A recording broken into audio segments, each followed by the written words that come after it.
Good evening, everyone, from wherever you are in the world, and a very warm welcome from Root and Branch. At this table, everyone is welcome. At this table, everyone is seen. At this table, everybody matters. No one falls between. At this table, you can say whatever. At this table, you can speak your mind. And at this table, everything is forgiven. There is enough for everyone.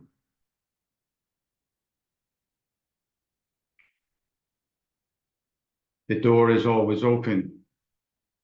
The only gift needed is the gift of your heart. So come as you are. There will be no judgment, where mercy has a seat, where we are all sons and daughters, where peace and justice meet.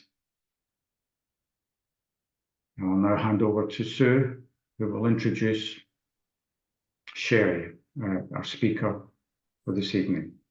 Over to you, Sue. Thank you, Kevin. It's a great pleasure to be able to welcome Dr. Sherry Purcell, the President and CEO of the IHM community, in the middle of her very busy schedule. We also extend a warm welcome to other members of the IHM community who have been able to join us. Root and Branch first heard about the IHM community when Catherine Salmon spoke at our online Women's World Day of Prayer event last year. Catherine is now a candidate in the community, and there are others here who are now in the pipeline. My first contact with the IHM community, although I was not fully aware of it at the time, was seeing the artwork of Sister Carita Kent, as she then was. Carita painted many striking artworks in the 60s and early 70s, with vivid political slogans painted on top of her artwork. Sherry will also be talking about Carita Kent and her artwork and Carita's significance to the IHM community. The origins of the present IHM community actually lay in a rupture with the institutional Roman Catholic Church after a fallout with the then Cardinal of Los Angeles, Cardinal McIntyre. The order had been canonical up to that point, but the founder, Anita Caspari, featured in the film Rebel Hearts, decided to follow Christ in bringing her order out of the patriarchal control of the magisterium, and the order became non-canonical. Anita said to her group, "And you, my dears, are destiny," and they are. Sherry will be explaining this in connection with the title Prophetic Leadership. After years and years of hitting brick walls with the institutional church, the enabling air of the IHM community, which is now ecumenical and completely inclusive, gives space to those of us who now need to put our energies into hopefully following Christ more appropriately. There is also hope that this space may attract some of us here across the pond from the US to form our own community without walls. There is so much to be done across the world in developing adult spirituality, as well as committing to political involvement with the struggles of so many to support them to become fully human. The IHM community is currently involved in supporting migrants at the Mexican border, in supporting the unhoused in the big US conurbations, with live prisoners and with many other issues. In fact, most of our issues here, the marginalized, are not dissimilar. We also have a pressing need for adult spirituality now. In my contact with the IHM community so far, I found their prayer groups and spirituality immensely nurturing and transforming. In introducing Sherry, I'd also like to add that Sherry was elected president of the community through a totally democratic and consensual process. Over to you, Sherry. Thank you. Thank you, Sue. That was lovely. And I thank Root and Branch for inviting me back this year. It's quite an honor to be with all of you tonight, this morning, this afternoon for me. The Immaculate Heart community really thanks you for your friendship across the pond. We have a few people here today, and there may be more joining us. Chris Monroe is here. She's our vice president. She spoke with us last year. Susan Ducanel is here. Susan is one of the new members along with me that joined after 1970, and she's very active in the community, and she's currently the vice chair of our board. And Catherine Salmon is here as an incoming candidate, and I'll be talking a little bit more about her in a few minutes. So as I was talking to the planning team for this meeting, we came up with this title, Prophetic Leadership in Communities Without Walls. So there's two major concepts there. What does it mean to be a community without wall? And what are we talking about when we talk about prophetic leadership? So as Sue said, I'm going to give you a little overview of the history. I know I talked about that last year, but I'm going to try to connect it in different ways this time. And then also share with you what I consider to be the wisdom of the founders and the leaders who brought our community forward, and what we how we have built on that today for the community that we have right now. And I'm going to end with some questions for you, so we maybe prompt a little dialogue about these topics. So now we have timing. Okay, so I'm going to start with the 19th century. In the 19th century, we were known as the Immaculate Heart of Mary. And this is the image, the original symbol for that community. And what you're looking at is a carving that's on a door in a museum in Gerona, Spain, in the Curia General House, that has this original symbol. And you're going to see that repeated in some of the pins and so forth. And then I couldn't resist showing you some pictures that I took in Gerona and Olat last year as we were celebrating the 175th anniversary of our founding in Spain, in the Catalonia region of Spain. So these just, I just fell in love with these communities. They were just so beautiful. What you're looking at here is the chapel in Olat, and it's what has been said about this is that Father Masmicha, who is the priest who founded the original order, he spent a lot of time in this particular chapel looking at this beautiful rendition of Jesus and Mary.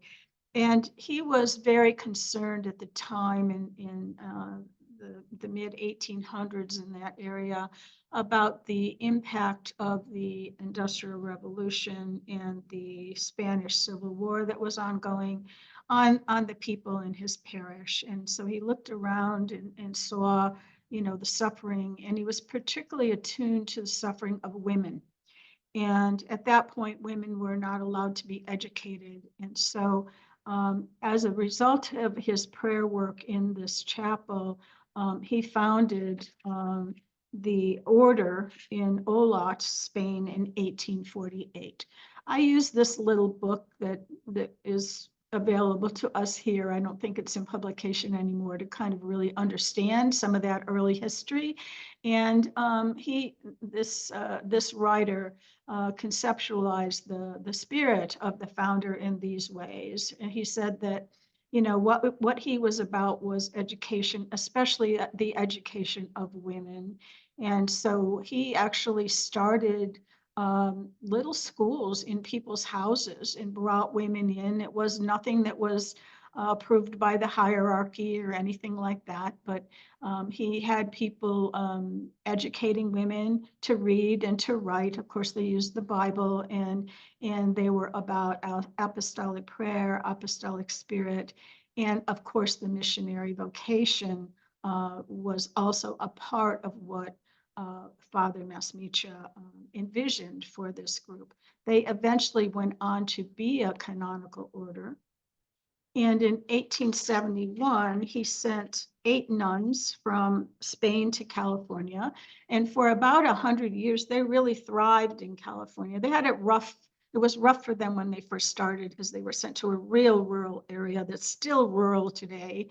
And but they eventually found their way down to Los Angeles. And over about 100 years or a little bit more, they founded a lot of schools in Southern and Northern California and Arizona.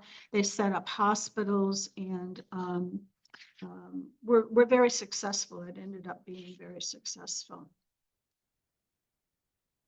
So now we switch to the 20th century. And in the 20th century, the Immaculate Heart of Mary changed to the Immaculate Heart Community in 1970. So here you see the representation of the Immaculate Heart of Mary. And this is the current logo that we have. You'll see me wearing it on my lapel here. And what's significant about this is what happened in the 1960s and why the change. So as you know, in the 1960s, there was a call from Rome through Vatican II for progressive reforms in the Catholic Church. The IHMs at the time really embraced that call for reform, and they worked up a series of decrees, and they were advocating for a change in the way they dressed. If you can imagine, they were wearing full wool habits in California and Arizona in 100 and 100 plus weather. But more importantly to that, they wanted to change the way they dressed to be more like street clothes, so they would be more approachable by their parishioners. They also were advocating for their own education. So even though the Archdiocese had them in schoolrooms, and this is a nightmare for me to think about as an educator, but they were placed in classrooms with 60 or 70 students, and they themselves had no formal education to be educators. So one of the things they were asking for was to be formally educated. They were also looking for more personal freedom in terms of their prayer life, which was pretty rigid at that point. Well, Cardinal McIntyre at the time was an ultra conservative, and he was having none of that. He was even ignoring Rome in terms of the recommendations for reform. And at that time also was a member who was an artist. So Sue mentioned her name, Corita Kent, and her artwork was in the era of Andy Warhol. And so she did a lot of seriographs with large images, typically which included text, which could be quotes from the Bible or quotes from any of the justice thinkers of the time. Well, Cardinal McIntyre didn't want that. He stopped every effort that she had to put forward her art, even though she was on the cover of Life magazine, and she was she was gaining recognition for the quality of her art. I'm going to stop here just for a minute and give you a little sidebar. What's interesting about this situation between Cardinal McIntyre and Corita Kent is that a couple of weeks ago, I got a call from the Corita Art Center, and they said to me, Sherry, are you sitting down? And I said, well, I'm in my car. Yes, I'm sitting down. And when she proceeded to tell me what was going on, I almost had to pull over to the side of the road, because the Corita Art Center in March had an invitation from the Vatican to show Corita's art at the Venice Biennale that's going on right now. It will be on exhibition between now and I think it's November.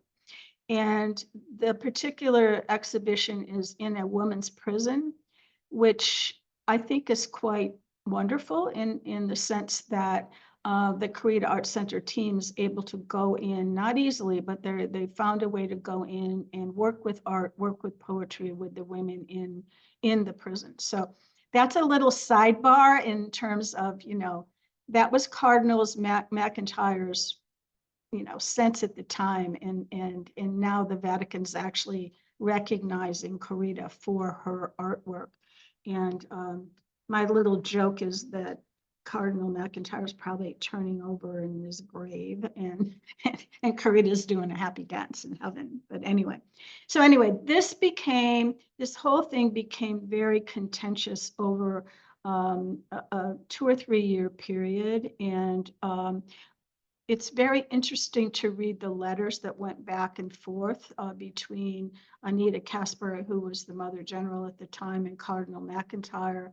And the degree of repression and vitriol that came from the church, and the way, the way Anita responded to him. It's all in our archives in USC, which you can look at. You can go online. It's all been digitized and see some of that work. So the upshot of this is the Cardinal ultimately gave them an ultimatum: stop what you're doing or leave the order. And all of this is documented in a wonderful film called Rebel Hearts, which you can see on Amazon Prime if you have that. And it gives a really nice overview of that time period and what the nuns were up against with the Archdiocese. This is a excerpt from an address that Anita gave to the nuns in 1969 when they were trying to figure out, well, where do we go from here? We believe in these reforms. We really think that this progressive movement is important for the church, and yet we're being repressed and held back. And this is what internal we talk about is Anita's witness to integrity speech. And she is one of, in addition to Father Masmicha, her prophetic view of what needed to happen really, I think, still rings true today in terms of some of what we're called to do. And I'm going to read this to you if you don't mind, because first of all, she's a wonderful writer, and her words, I think, really resonate. So she says, the witness to integrity is a difficult role. It demands purification of one's motives, a rejection of all the means by which one can manipulate others. It calls for just anger without erratic outbursts of temper, for steadiness of purpose cleansed of stubborn immobility. She talks about the decrees that they were writing as a pledge for an unending search for personhood. So, let me just keep reading. Personhood, relevance, and Christian community. So a search for all of that at that point. The decrees deny the attainment or even the ideal of human perfectibility. And they demand an asceticism we have never before been asked for. An unself-conscious devotion to the truth, a vigilant and constant concern with the destructive forces in our society, a sensitive response to the needs of others, a willingness to welcome diversity, not merely to tolerate it, and a condemnation with the clarity of Christ, of the primary evil, hypocrisy, especially religious hypocrisy. So that was her call to the members at that time when they were faced with all of the vitriol from Cardinal McIntyre. So what happened was in 1970, I think at that time, the total group was maybe about 500 people, 500, 600 people. So 300 of the nuns embraced integrity and asked for dispensation from their vows. So it was at that point they went from canonical to non-canonical, and the new community called the Immaculate Heart Community was formed. And we consider that as a community without walls. So they went from living in a convent, right, to overnight, when they asked for dispensation, overnight, they had no housing, they had no income, they didn't even have normal clothes. And so their faith was strong enough, they stood by their values, and they formed this community without walls. It was ecumenical at that point, so ecumenical Christian, faith-based. Obviously, it was intentional. They made a definite intention to stay in community. After this happened, people were living alone. They were living maybe together, and some people got married. But they made the intention to stay together with community because they understood the importance of that, and they became inclusive. So that's the foundation on which we were formed.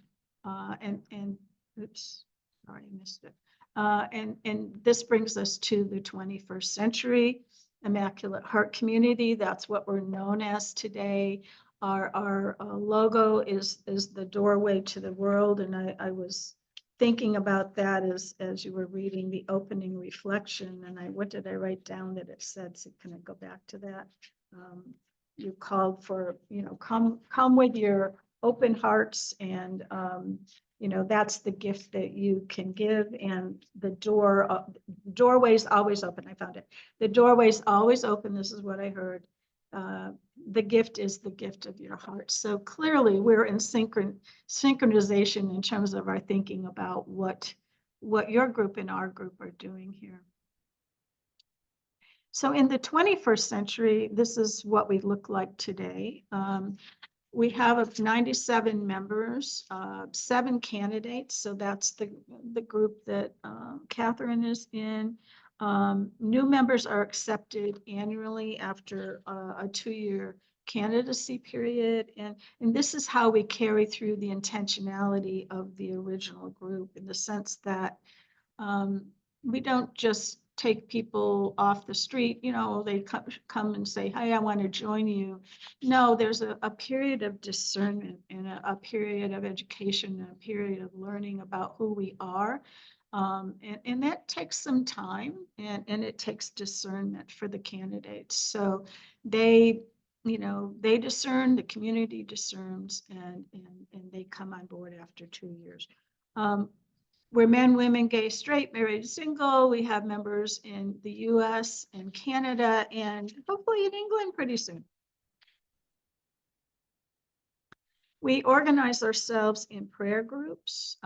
Most of those are on Zoom now. Many of them are some of them are in person, but most of them are on Zoom. We take our faith into the retreats and the workshops that we offer. We have ministry partners, and these are organizations that have been formed by our members who are, and these organizations are their separate nonprofits, but they serve women, children, and health. They deal with healthcare issues, and so we partner with them to bring forth what we think our call is into the world. And then we also have commissions that work on justice and social justice issues of our time. And I'd like to use this graphic to describe it. Here we've got the Immaculate Heart in the center with our door to the world, which is what our logo says. And this circle represents our prayer life. It represents our faith, and how that faith emanates out in these 5 directions for our commissions. So we have one on justice for women, justice for the environment, the unhoused, immigrants, refugees, and indigenous people. And we have a commission called anti-racism as spiritual transformation. So this is how we concentrate our energy. And we recognize that our prayer life is part of it, but we also reach out to the local level, and this is typically the work that we do as individuals, volunteer work in our own community, but we are starting to build national and global relationships.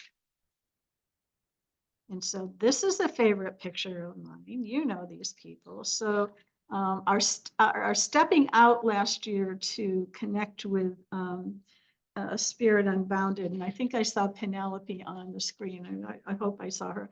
Anyway, this was our first foray, if you will, into connecting with people beyond our country. And this is the famous meeting at the, is it Pancras? Am I saying that right? The Pancras train station.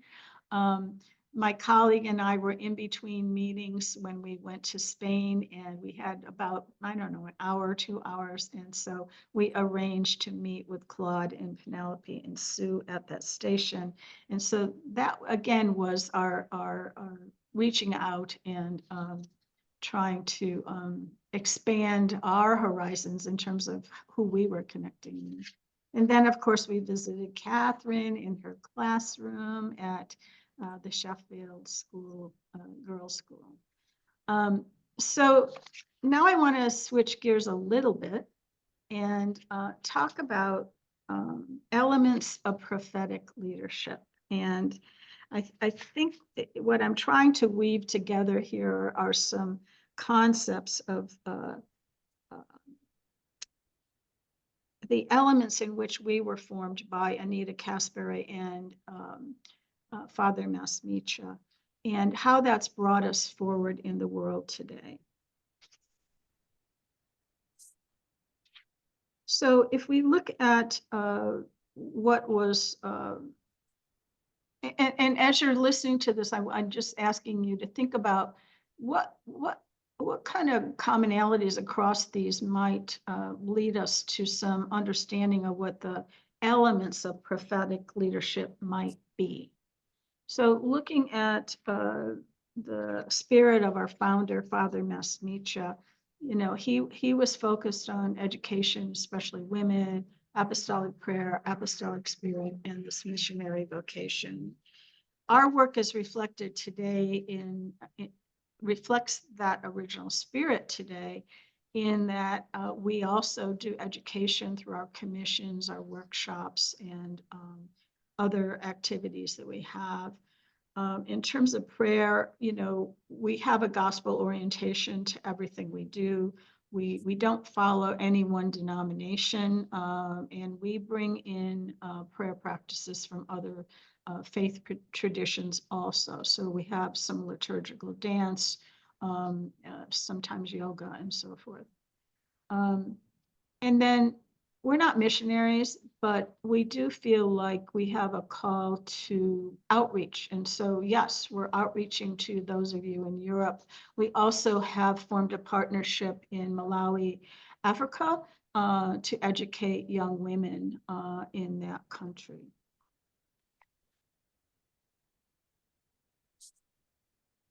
And then if we look at Anita Caspary's witness to integrity, again, her words are so beautiful, and I've highlighted some of the key words of her speech to the sisters in terms of this, and this is the same spirit that calls us today. So an unending search for personhood, relevance, and Christian community. Those were her words, and we know today that people are looking for relevance. They're looking for Christian community. They're looking for ways to be involved, and the importance of the personhood there is to not get lost in the community, but to maintain your own spirit of who you are. An unself-conscious devotion to truth. Truth speaking today is pretty important across this world. A vigilant and constant concern with the destructive forces in our society. A sensitive response to the needs of others. A willingness to welcome diversity, not merely to tolerate it. And then finally, a condemnation with the clarity of Christ of the primary evil of hypocrisy, especially religious hypocrisy. So I just like you to think with me what some of the elements are of prophetic leadership. And you know, I'm not a theologian, I'm a lay leader. This is me, reflecting on my understanding of prophetic leadership. And I think what's also important to note here is that I'm a student of Richard Ward's, I'll have to admit that. And last year he was doing a series on prophets and mystics. I don't know if any of you were follow him, but the idea is that prophets are not necessarily the part of the hierarchy of faith tradition. Any one of us can be prophetic in our leadership. And so some of the common elements that I see coming through Father Masmicha and Anita Caspary are a consciousness and a concern about the needs of our time, an openness to divine guidance. So what we do in our prayer life, what we do in our meditations, how still can we make ourselves at times to listen, is part of it. And then a willingness to take risks, to follow that guidance that comes through. And I don't know what your conversations are with God, but sometimes it's like, no, I'm not going to do that. No, that's hard. I don't think I can do that. But what we saw in the leadership of Anita Caspary and Father Masmicha was, yes, they saw the needs of the time. They were prayerful people, and they did take risks to make change. So this is where I start to weave some of this together for us in the community, because it feels to me like that prophetic leadership for our community created a community that's really needed for our times. It's been in existence for over 50 years, and it embraces much of what I think people are looking for today. So as we move toward a global identity as the Immaculate Heart community, what we see and our friends are with you, all of you and people in Canada, and our experience with the groups in Africa, is that people are in search of spiritual growth and development. They're hungry for it. And sometimes that need is not particularly met in traditional religious environment. People want to be guided by their faith to create a new world order of peace and justice. And people are wanting to reform the church to be accepting of women, LGBTQ rights, and those deemed as others. And people are wanting to live as Jesus taught us to live.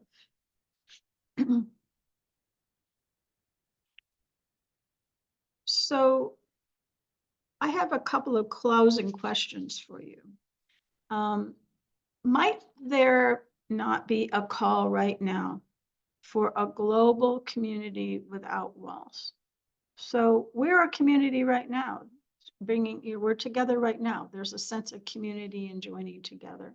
There's no need to have geographic boundaries anymore in terms of how we form community with the advent of Zoom and so forth. Intentionality. Man, we had to be intentional today to get together, didn't we? Across time zones, across continents, and there's a sense of connection that way. Ecumenical faith-based. I think eventually, this can be extended to interfaith. There's other groups that have communities within their faith tradition. Inclusive, in my mind, that goes without saying. This business of leaving people out and rejecting people within our Christian faith tradition is intolerable to me, actually. And then, might we not have a commonality of interests in justice and social justice issues? I think the work that you all did with the Synod last year brought people together around a reform in the church. So I think there's an opportunity or a call perhaps right now for us to think about how could we form a more intentional global community. And then might we not be stronger together if we join together to address these common concerns? And then my final question to you is this our time to be prophetic in those ways? So let's talk. Thank you for listening. Thank you for inviting me to speak today. And let me stop this share. Thank you, everybody. Thank you. That was great. Thank you so much, Sherry, for your insightful talk to us, taking us from the community's radical roots to its present focus on inclusivity and justice. Thank you so much. We have about, colleagues will correct me if I'm wrong, we have about half an hour, just under, about 27 minutes, tight timetable for questions and or reflections. Please keep them as brief as you possibly can so that we can fit as many into our discussion. Please raise your hand virtually if possible, or use, as you've been invited to by my colleague Mary Varley, or use the chat function. That's no problem. And we will be, my colleagues and I will be looking at the screen and looking at the chat. So it's over to you folks. Thank you so much. So questions for Sherry or brief reflections or observations would be welcome. Any in the chat so far? Yes, from Mary Varley. Can I pose this one, please? Can I start with this? How does the Immaculate Heart community grow, develop, and choose its leaders? It's a big question, but you've given us, I think, some intimations. Sherry, do you want to expand on that? Yeah, one of the big things in our community is really discernment about who we need to call forward to be leaders. And then the person called forward has to discern themselves if that's the right thing for them. And so, pragmatically what we do is when it's time to elect our officers or elect our president or vice president, there's a call that goes out and people nominate people, but they can't nominate somebody unless that person agrees to be nominated. And then once there's a group that's nominated, sometimes we come together and in a group discernment about really what's the call, what's the vision that the people who are being called forth have for that position or for the community at that time. And then there's a vote, and that's what happens.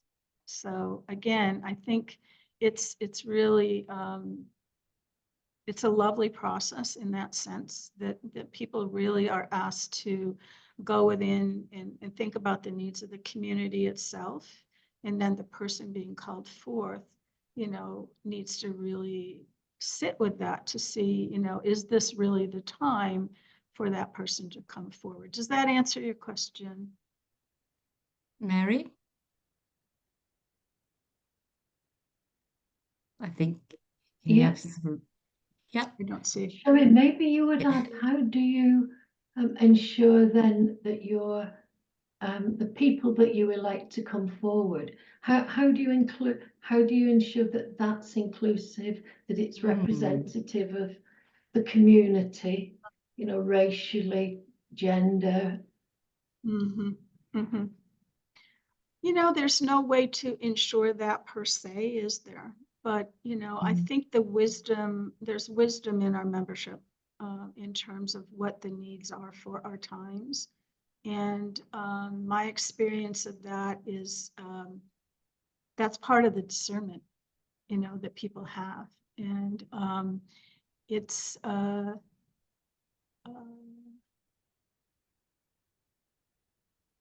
think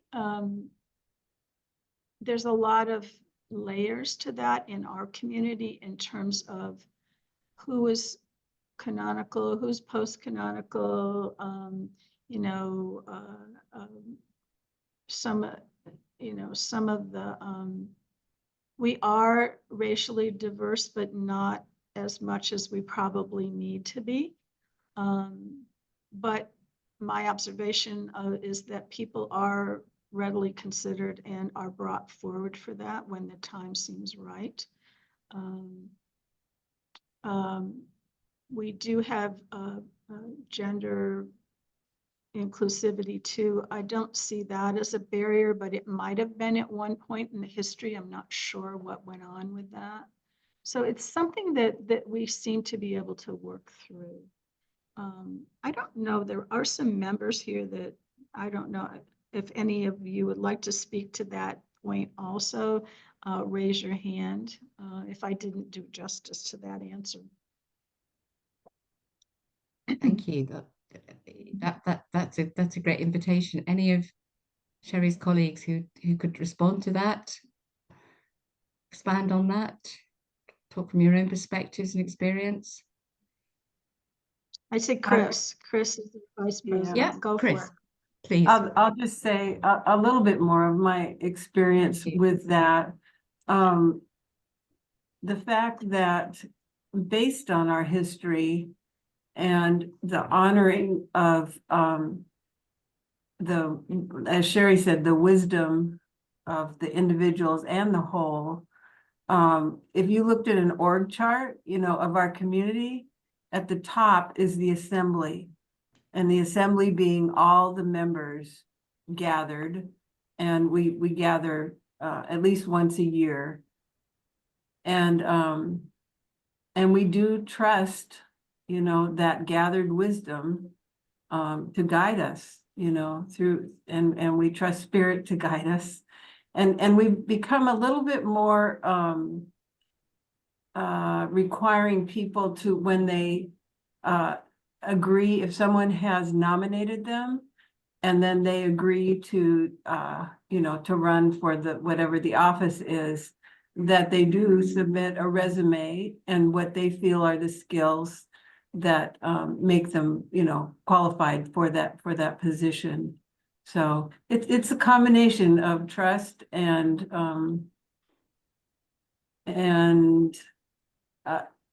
our history of choosing our leaders in this way. Thanks very much. There are a few hands coming up now, which is super. Penelope, your hand's up, and you have you've very kindly drawn our attention to a couple of Spirit Unbounded talks. So over to you, Penelope. Yeah, I think actually Rosa I think Rosa is Oh, first. Rosa, Rosa is okay, first. apologies. Yeah. You go Hard to first, see on the Rosa. screen. Yeah. Rosa, over to you. Thank you. I apologize for being a little late. I got caught up in something, but No problem. I think if we are talking about what possibly could be described as a post-institutional church or movement, which was mentioned to us by one of our deceased members, Pat Reeve. We are also looking at a transition between leadership that's institutional, that requires resumes, that requires votes, that requires ballots, and the recognition of leadership that we don't necessarily see. And that's a leadership also that we're talking about when we're saying being prophetic. Many prophets were not necessarily leaders. If anything, they were probably rather unpopular. And for us as a community, we say that we live in a type of a divine tension. We recognize that changes and growth and evolution is not easy. And that includes how do we choose our leadership, because a choices although we put all of these beautiful ways of choosing leaders before us, too many times we become the person showing their son to the prophet, and the prophet just says, you know what, let me see that little shepherd boy out there, because that's the one. And people were not able to see that. And we're working with that. We're working at that. We're working through our own vulnerabilities, our own racism, our own fears, dealing with the scars of our past history, dealing with how do we survive in a world that requires certain things for a nonprofit status, which you're not going to exist in the US without nonprofit status. So we're working through that with the intent of we are going to create something new. And that is the post-institutional church and the post-institutional movement. Thank you so much. That takes us, Rosa, that takes us to the heart of some of the questions that Sherry posed just now. So thank you so much for that. Penelope, I think it's over to you now. Thanks. What Rosa's just been saying is so important. I don't really want to break that thread, but my question was directed at Sherry for earlier. I'm just sort of, other people listening to you might want to do what you're doing, to live in a community without walls. Could you sort of perhaps tell us how much it's taken over your life? I mean, obviously, if you're in community, if you talk to a nun who's in a community, you know it is her whole life. Is this your whole life? And I know you've got family, and a lot of the people have got different sort of families, and you know your kids aren't part of it. So perhaps you could talk about that, because it's so attractive what you're doing, but I'm sure it's really very challenging too. Yeah, good question, Penelope. You know, I learned about the, can you hear me? Yeah. I learned about the community while I was still working. And I started, you know, going to different retreats and so forth and so on. And I didn't quite know what it would take, right? And so again, that's part of the discernment that individuals go through when they come into the process, is really looking at the activities of the community and what they're able to do and not do. But on a personal level, the first time I went to the initial meeting with the group that brings people into the community, I walked into this woman's home. This is pre-COVID. And the group of people I'd never met before, and I just had this sense of coming home. The conversations were so precious, and the understanding and the acceptance was so enveloping. And then it just grew from there. So I have the sense with our community that I'm part of a large family. You know, we have 97 people.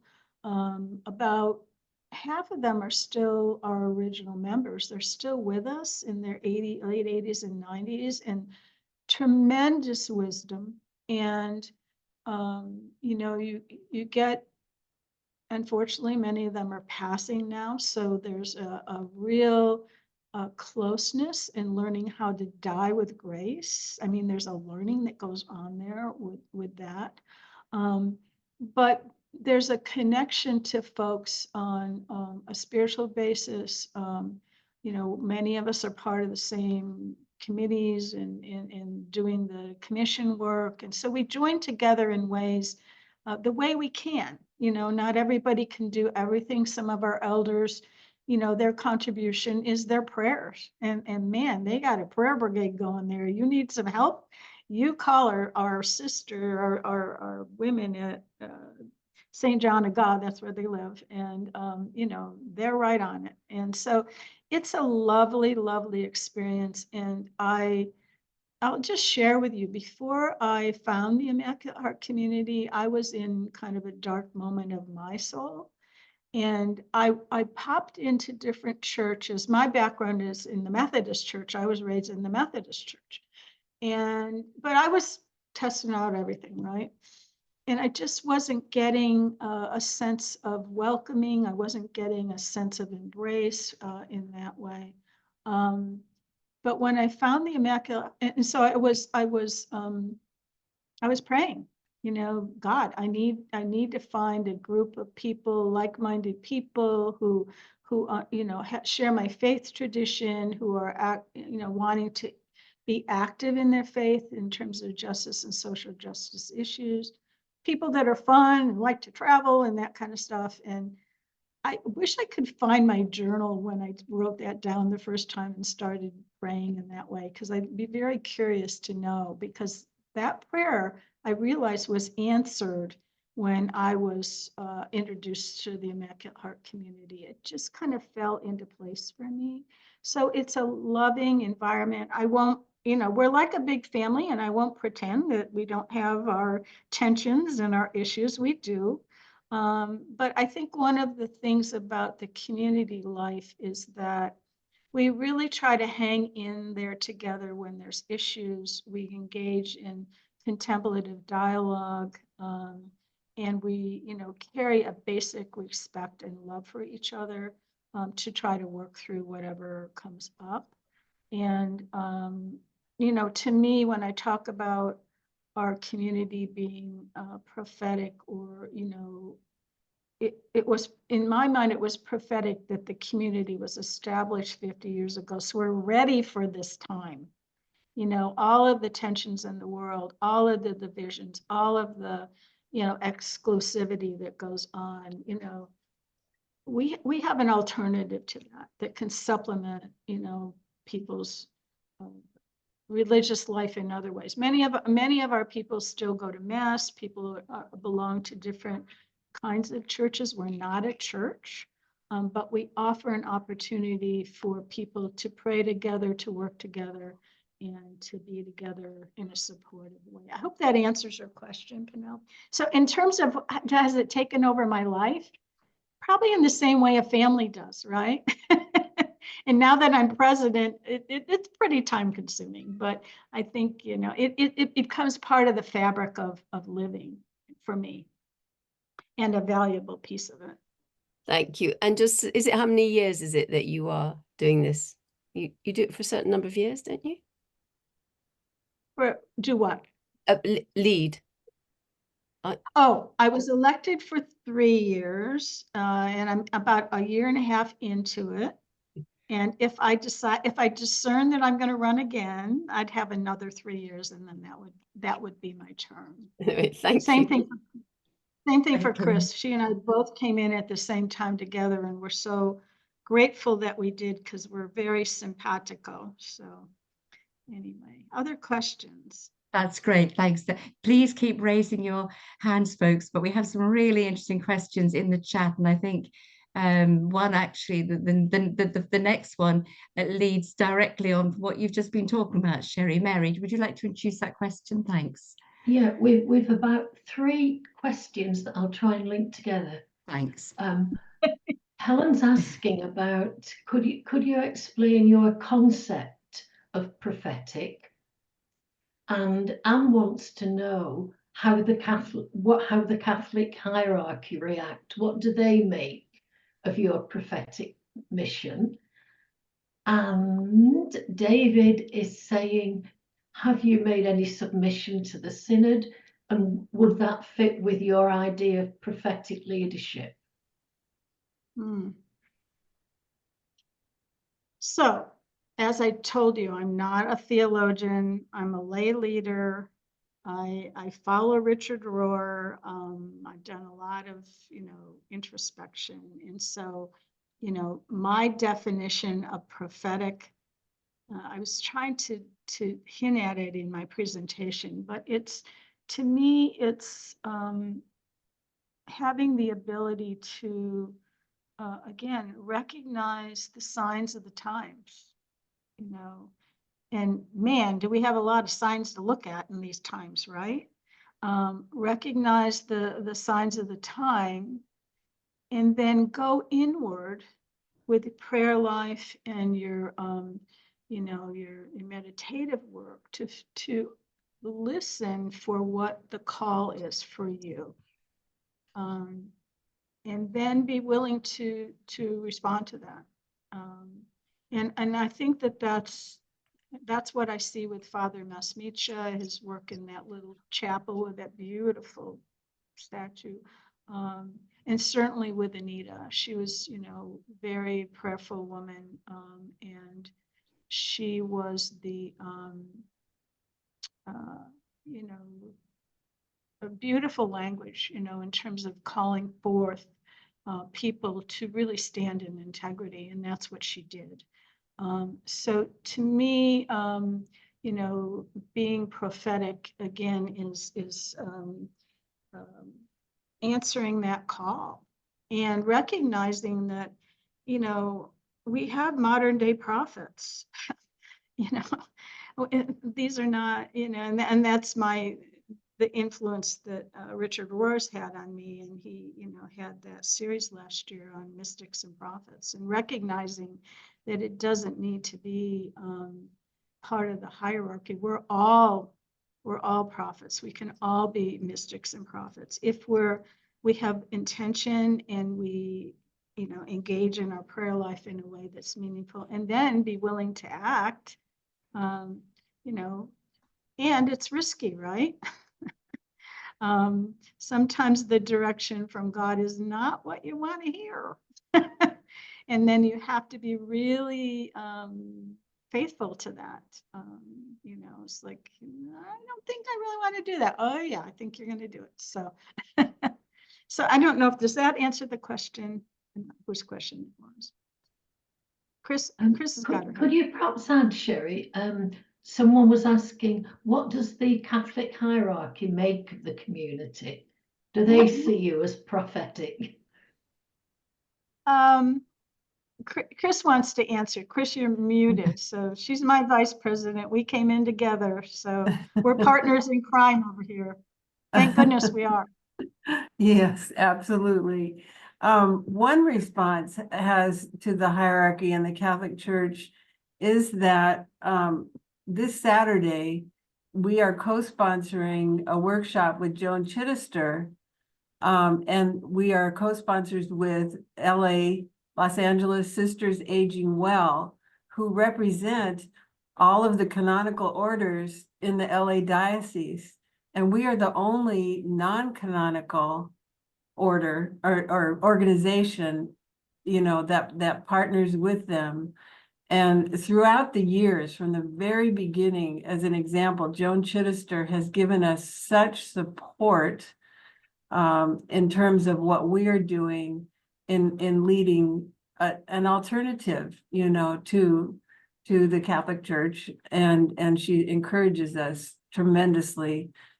The actual diocese, I don't, well, maybe somebody else on this call, I think Lucia's on here.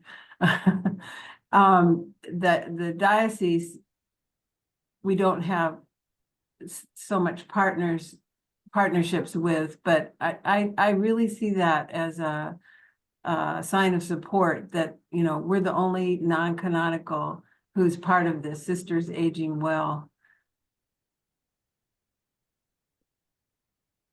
Thank you. Thank you. That's great. There is an earlier question from Genevieve around, well, is this what connections? I wonder whether either of you can respond to this. What connections have you made with global outreach? And there's a further question, a practical question from Kieran. What do I need to approach in, or who do I need to approach, sorry, in IHM to explore possibilities? That I'm aware that some hands are up as well. So the question about global outreach, and then a practical question about who might want to approach to explore possibilities. I'm sorry, what Sherry or Chris? connections? Global connections. The question is, what connections have you made in relation to global connections? So global outreach. Global outreach, yes. So we consider connection with all of you part of that. So thank you very much. But we also, you know, have connections through our commissions in terms of outreach to other organizations. So one of the groups that we're working with right now is in Malawi in Africa, and helping support the work that they're doing there with young women. Now I lost the train of my thought, sorry. What was the rest of the question? Can you repeat Well, it? the Sorry. question was very specific. What connections have you made with a global outreach? And you've begun to respond to that very clearly. I don't know whether there's Right. anything else you want to say before moving on to Kieran's practical question.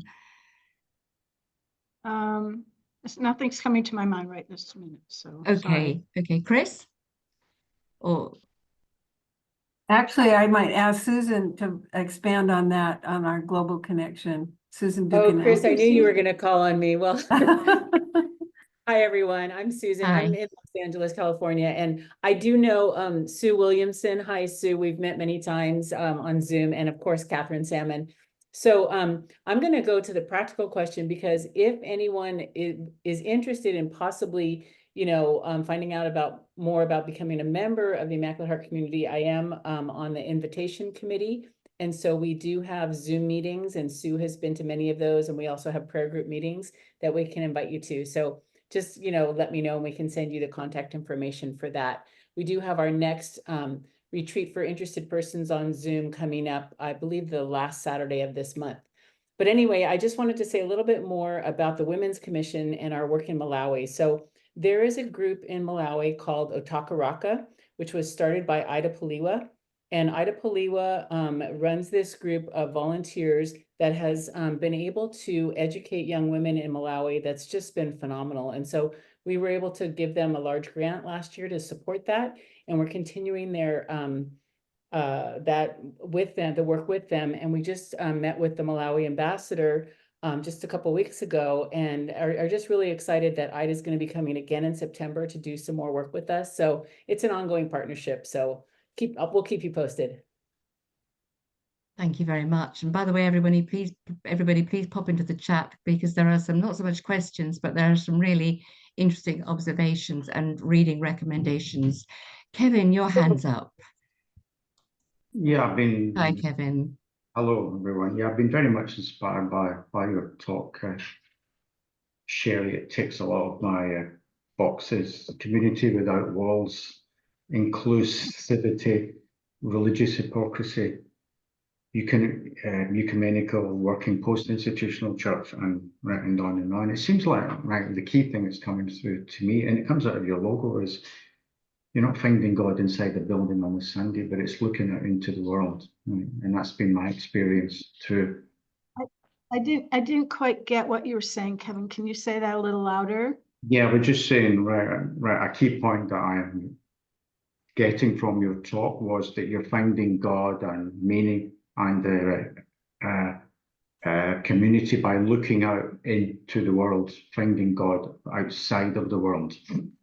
Because that's been my experience too. Right?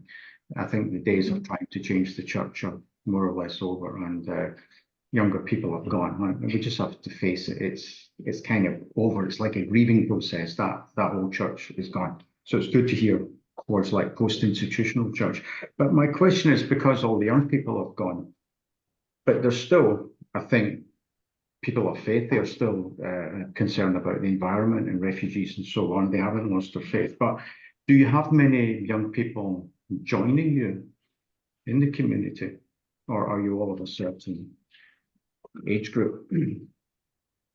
There's a range. I'm trying to process this quickly. There's a range of ages. I think most of us are more mature.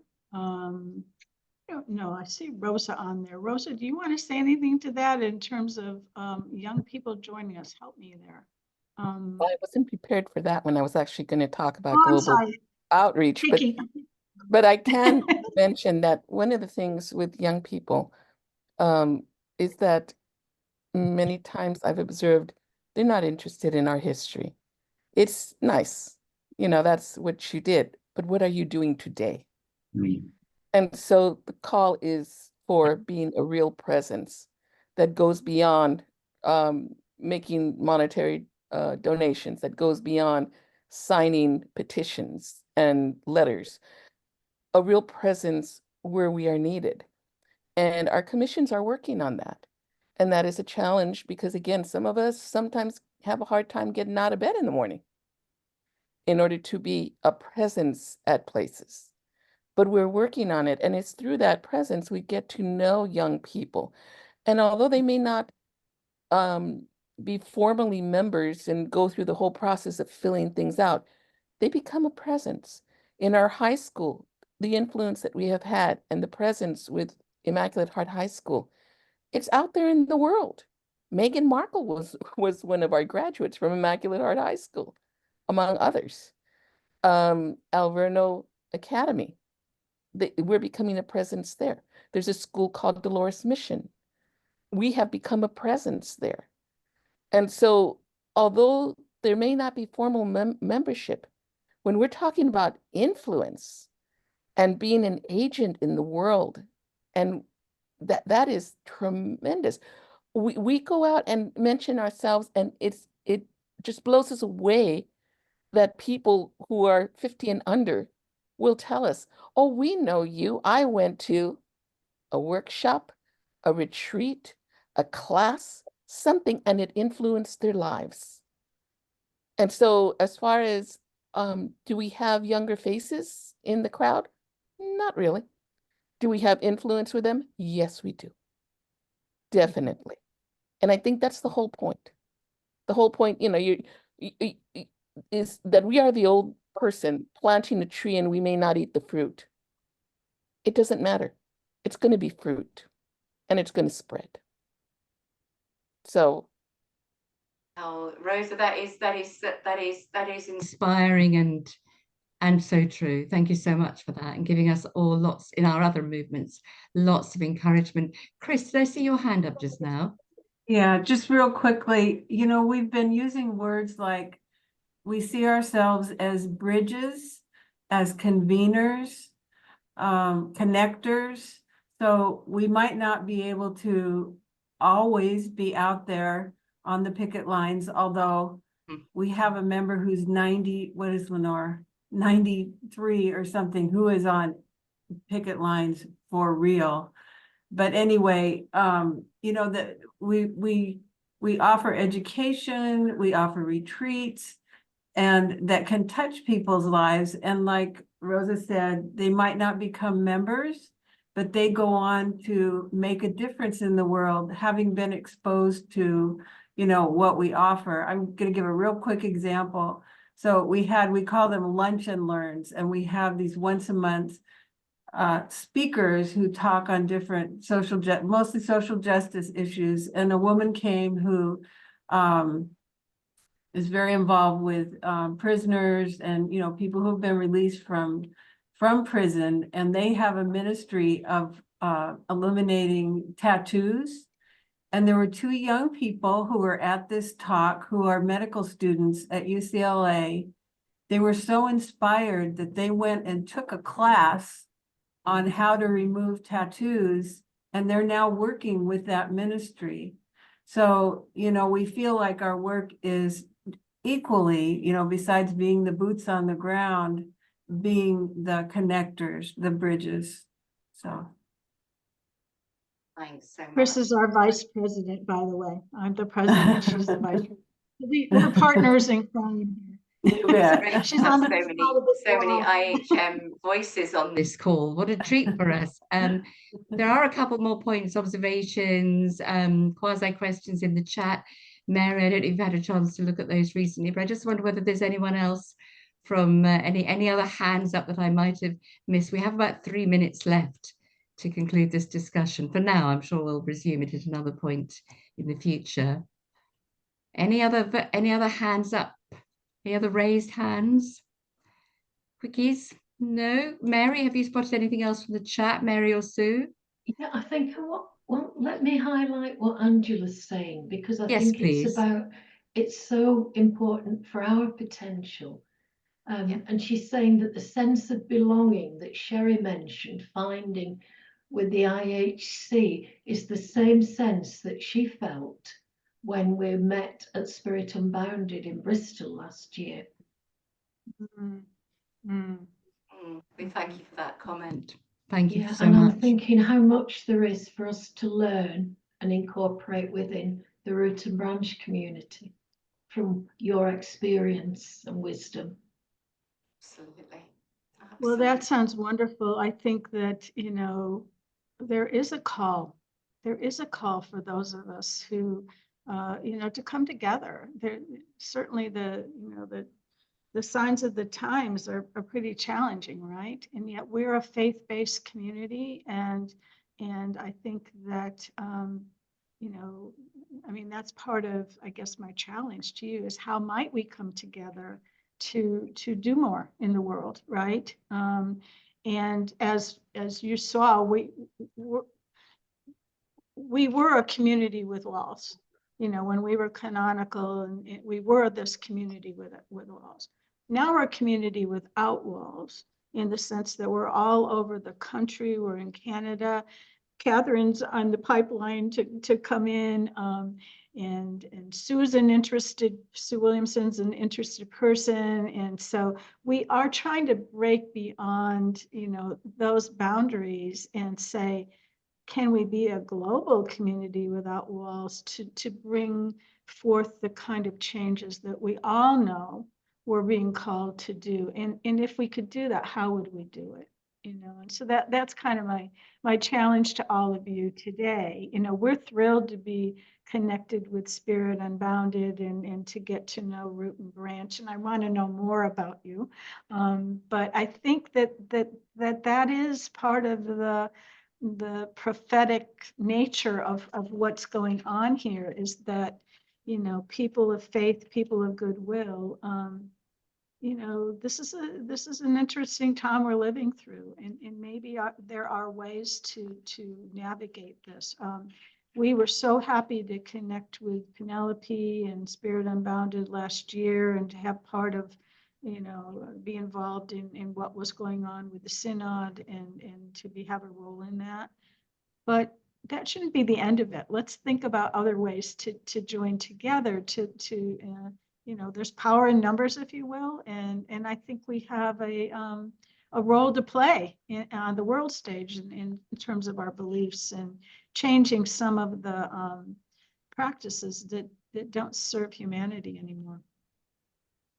Thank you very much, Sherry. And actually, your call to us a few moments ago, or your question to us, might there be a call right now for a global community without walls, is also a call and a challenge. And thank you so much. And hopefully we are all trying to meet that in our own ways. Fantastic. That, I'm afraid, brings us to the end of this very rich Q&A session and discussion. Thank you all so much. Thank you to everyone who's spoken, who's asked questions, who's posted them in the chat, and of course, to our wonderful speakers from the community. Thanks so much. So it's now, I'm going to hand over to Sue to thank you, Sherry and colleagues. Thank you, Sue. Well, I can't really sort of second, I mean, I do second everything you said, Rhiannon, and it's just amazing. I've written down so many notes, but one of the things that stands out to me is about presence and bridges and connections. And to me, this is a beginning. I mean, when I found out about your community, thank you to Catherine, it was like a light bulb went on in my life. And I'm sure that may happen to a few people here. What we can do about it, I don't know, but we, you know, we're on a journey. And I'm so grateful for you to share your journeys with us, the IHM community. And we hope that it will continue in different ways. But thank you so much for your time. And thank you everyone who's come tonight. So we'll hand over to the announcements now. But thank you again, Sherry, for all this, and to you all who come and joined us. Thank you. On behalf of the community, I just do want to say thank you to all of you and for joining with us. And let's put our heads together and figure out what we can do next, okay? What we can do next, definitely. Yeah. Thank you. And Mary Ring's got a few ideas she wants to pass over now. So thank you, Sherry. Okay. Well, so inspiring, Sherry, and such a wonderful thought that we could link backwards and forwards and share what we're doing. Really tremendous and so terrific. Peter, could I have the first slide, please, lovely? So terrific that our meeting this autumn, Empowering Ourselves, is what we've called it. Empowering Ourselves, the Emerging Church. We'll be meeting at Hinsley Hall in Leeds, the 30th of August through to the 1st of September. Oh, that's wonderful. Thank you, Peter. Just like you are having Joan Chichester for Sisters Aging Well. So we were bowled over by Joan at Spirit Unbounded, and we're just thrilled and delighted that she's agreed to open Empowering Ourselves with prayer and with her thoughts on the evening of Friday 30th of August at Hinsley Hall. And we couldn't be more happy. So next slide, please, Peter. Who is our keynote speaker? We haven't even got it onto the website yet, but we thought we couldn't lose the chance of letting you know that Tony Flannery has so kindly agreed to be our keynote speaker for the weekend at Hinsley Hall. And this is his new book, From the Outside, Rethinking Church Doctrine. In January 2012, Tony was a Redemptorist priest, a founder member of the Association of Catholic Priests in Ireland. He was a best-selling author. He was a regular columnist with Reality magazine. Next slide, please, Peter. A range of his books and publications. He was a noted giver of retreats for the Redemptorists, extremely popular. And he began writing articles in the Redemptorist magazine Reality, thinking out loud about many of the issues that he was actually facing. He'd been a keen observer of Irish life. He was in a unique position as he went up and down the country to observe what was happening, both in society and in church. He noted the decline in the Catholic Church. He noted shrinking attendances, seminaries closing. He could see a distinct failure in leadership and a gradual emergence of the lay voice. He took it for granted that the church had to open up and that women would be integral to this. And he advocated many of the things that, surprise, surprise, we've all been asking for in the worldwide Synod for Synodality. He just simply happened to be a dozen years ahead of his time. So in 2012, it was an absolute shock. Out of the blue, next slide, please, Peter. When the CDF, the Vatican watchdog, the Congregation for the Doctrine of the Faith, informed his community that they were unhappy with some of his writings, and he was peremptorily summoned to Rome by the CDF, and he describes this as a shock, a bolt from the blue. And later he told the National Catholic Reporter that the Vatican's actions against him had felt frightening, disproportionate, and reminiscent of the Inquisition. And this reminds me so strongly of what Sherry's been saying, of the congregation's courage in standing up to a very rigid cardinal, being put out on the streets with no clothes, no normal clothes, nowhere to go, no housing. How must it have felt? How must Tony have felt being summoned by the CDF and faced with draconian demands which he had to sign up to? They demanded a statement from him that he accepted all the moral teachings of the church and that he signed to say that women never, ever, ever could be ordained priests. And I remember hearing him speak live in 2013, and he just gazed at us.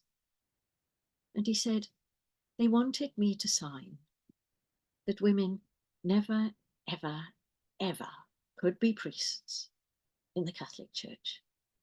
And he said, how could I sign that? Do Google Tony Flannery, you will find his story. Slide 10, please, Peter, whatever the number is.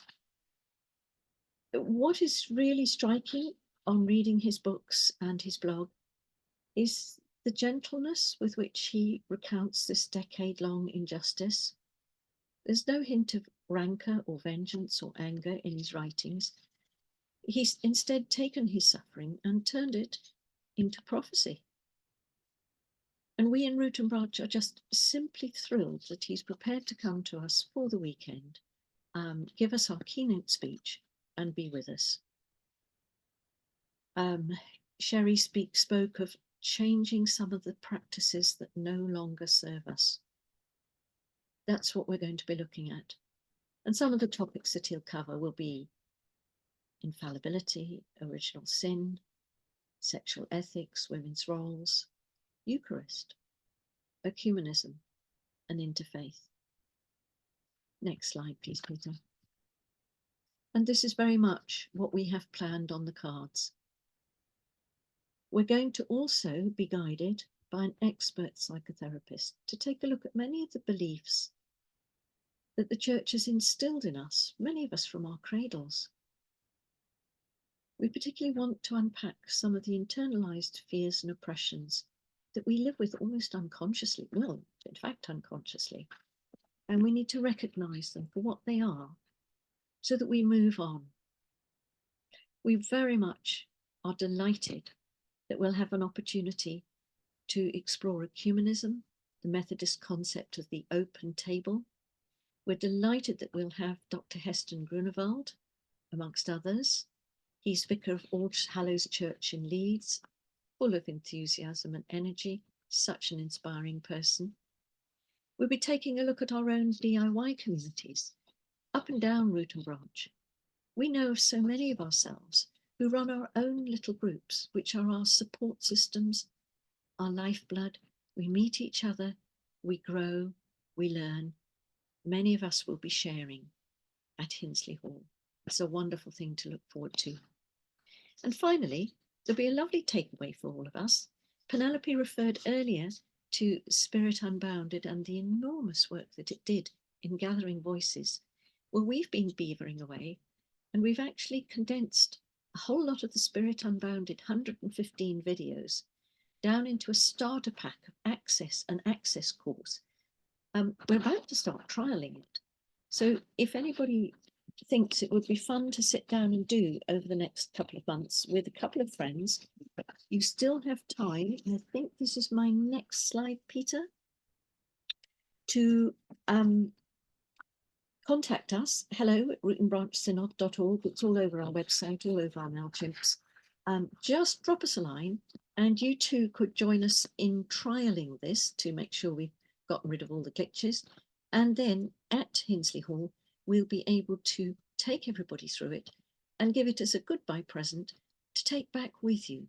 It's so easy just to use many of those powerful voices, including Sherry's, including Rosa's, the powerful voices that we heard during Spirit Unbounded, and share them with others. So that will be absolutely wonderful. Next slide, please, Peter. How am I doing on time? Whoops, speeding myself up. Please don't hesitate to get on and book for Hinsley Hall if you don't want to miss this. The in-person and the daily spaces are limited. The Tony Flannery information will be going up shortly, plus more. But also, if you are on the other side of the world right now, you are still only a Zoom away, and we're working really hard to plan how you can most effectively join us on this wonderful thing, Zoom. All your bright ideas are very welcome if you've got any good ideas for that. We want this to be a real gathering of Root and Branches, our own community for reform, and how wonderful now that we have this warm invitation from Sherry and Chris and Rosa to link in, to link with them and to strengthen our communities across the world. So I'm moving on now quickly just to give you a couple of dates in our forthcoming calendar, even more immediate. This is a somber one. This year, the Church in England and Wales has chosen the 30th of April as the day of prayer for victims and survivors of abuse. Many of you may have noticed that there's a little tiny word which gets left out of that. And that word is clerical. It's not just abuse. It is also very specifically clerical abuse. The silencing of those who were abused has seriously damaged the name of the Catholic Church and damaged our relationship with those in whom we trusted. But we will not be silenced. We will bring light back into places of darkness, especially those who suffer in silence. And so on Wednesday, the 1st of May, at 2000 British Summer Time, all this will come out in our various chimps. We'll hold a short time of quiet and reflection, simply to stand in solidarity and say to people who have suffered, you are not alone. And someone else who suffered, many of you will know the name of Doris Reisinger. We are so fortunate that she's agreed to come to us on the 12th of June. Lots more of that shortly. And one more quite wonderful thing. We're opening up our community prayer for the second Sunday of every month, and I'm going to ask the wonderful Jacinta, please, to explain a little bit more with you all. Thank you so much, everyone. Jacinta, over to you. Thanks, Mary. That's a lovely introduction. We have so much in common with your community from this evening, Sherry. And one way that we will be slightly more in tune with you is something that I'm now able to speak to you about, which is a new venture for Root and Branch that we would like to gather together each month to pray together. Sherry speaks about being still and being willing to listen, being open to divine guidance, and then being willing to make change from what we've been given from God. And that's exactly what we would like to offer Root and Branch community from May the 12th. As Mary says, we'll pray together once a month on the second Sunday of each month at 8 o'clock UK time, just for half an hour each month. And we have set up a community prayer room on our website to do this. So if I share my screen, I'll be able to show you where to go.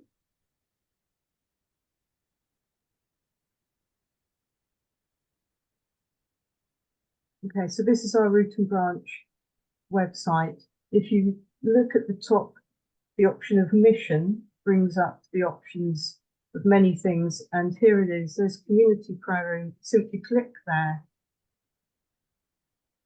and this page comes up, and you can click here to link in with us on the second Sunday of each month, and there's all the information you need below to tell you how to do that and when we will be meeting. So that's the second Sunday of each month. We're beginning on the 12th of May, and it'll be every month from then onwards.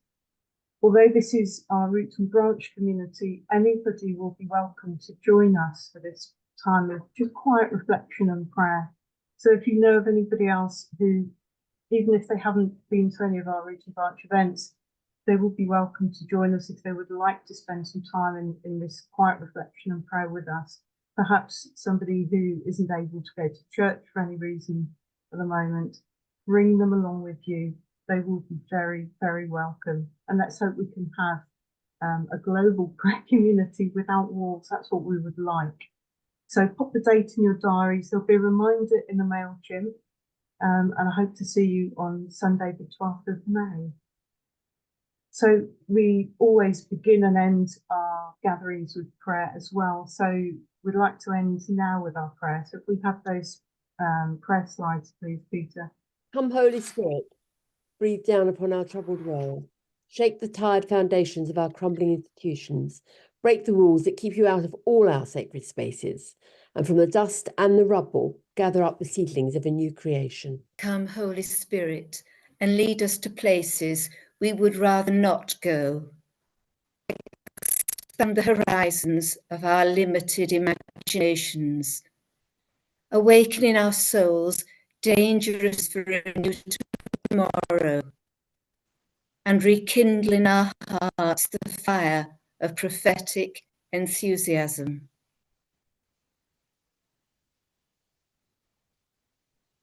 Thank you both very much. I'll hand back to Sue, I think, to close the evening for us.